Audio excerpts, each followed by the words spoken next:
phase d'échange, mais je conçois que pour le conseil municipal, on réexpose l'ensemble. À ce sujet, c'est vrai que plutôt qu'un document papier dont la lecture peut être parfois complexe pour les Bellifontins qui assistent ou qui nous regardent, c'est vrai que si on pouvait faire des planches ou des slides récapitulatifs de 3 slides, ça pourrait être plus concret pour que les uns et les autres puissent comprendre. Moi, je retiens 3 constats de l'année 2020. Déjà, contrairement un peu à une intuition répandue, on constate qu'à Fontainebleau comme ailleurs, la crise du Covid n'a pas eu un impact terrible sur les collectivités locales et en premier lieu pour les communes.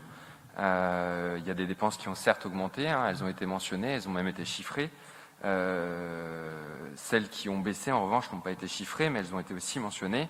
Il y a eu des charges qui ont disparu. Je pense à quand il n'y a pas de restauration scolaire, effectivement, la ville n'a pas besoin de compenser la différence aux gestionnaires. Idem pour les animateurs qui n'ont pas pu travailler au centre de loisirs.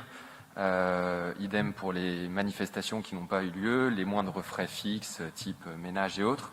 Donc c'est vrai que l'un dans l'autre, pour les communes, cette crise Covid n'a pas eu le même impact qu'elle a pu avoir pour les entreprises dont les chiffres d'affaires ont été durement éprouvés. Le second constat, c'est que 2020, c'est l'année définitive de la fin de la géothermie. Sur les dernières années, ça a été à la fois un centre de dépenses, évidemment pour rembourser la dette géothermie, mais aussi parce qu'il y avait 700 000 euros qui chaque année étaient comptés comme des dépenses courantes de fonctionnement, qui n'ont plus à être versées. Donc ces 700 000 euros qui n'existent plus auraient pu se retrouver dans les économies de dépenses, mais ne le sont pas. Et donc effectivement, quand l'adjoint aux finances mentionnait l'évolution des dépenses, on aurait pu raisonner ce qu'on appelle à périmètre constant, c'est-à-dire en retraitant de ces 700 000 euros qui n'existant plus, effectivement, ne devraient pas être pris en compte dans le point de comparaison. Et puis on aura pu aussi des recettes exceptionnelles.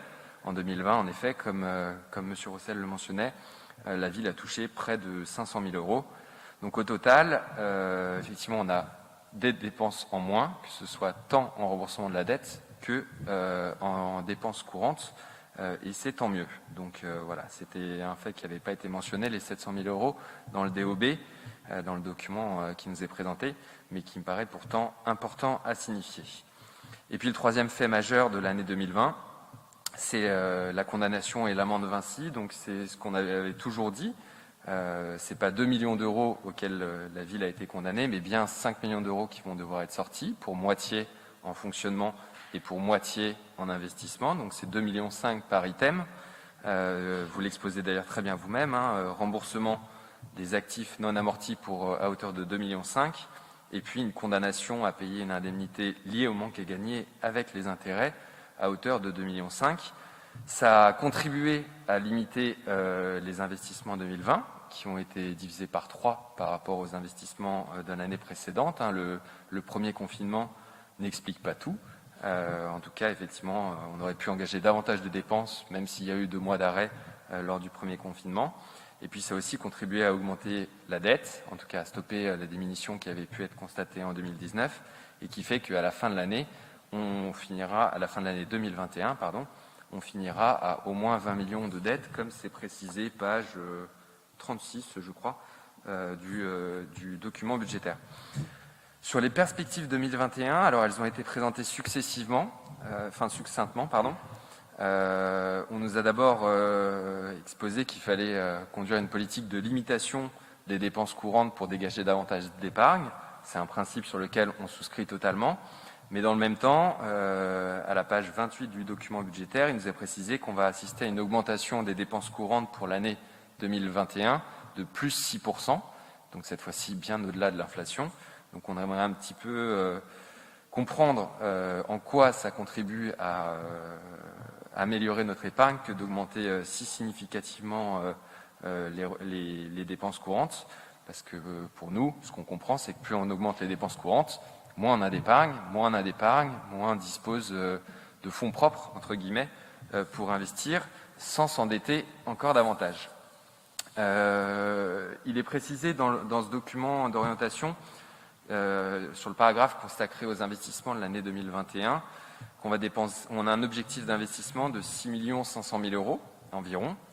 Et dans le même temps, il nous a indiqué que c'est une année qui est en partie consacrée aux études préalables au projet, à un état de situation sur des sujets clés qui sont listés. Donc vous avez rappelé la liste, Monsieur Roussel, quelques-uns. Mais du coup, on a un petit peu du mal à y voir clair sur effectivement où est-ce que cet objectif d'investissement va être dépensé, parce qu'on a bien en tête la place de l'étape, donc qui dans le document de présentation au Bellifontain a été estimé à 2 300 000 €, qui dans la presse de ce jour, on parle de 2 500 000 €, donc déjà 200 000 € de différence, c'est pas exactement la même chose, mais on pourrait peut-être en savoir davantage.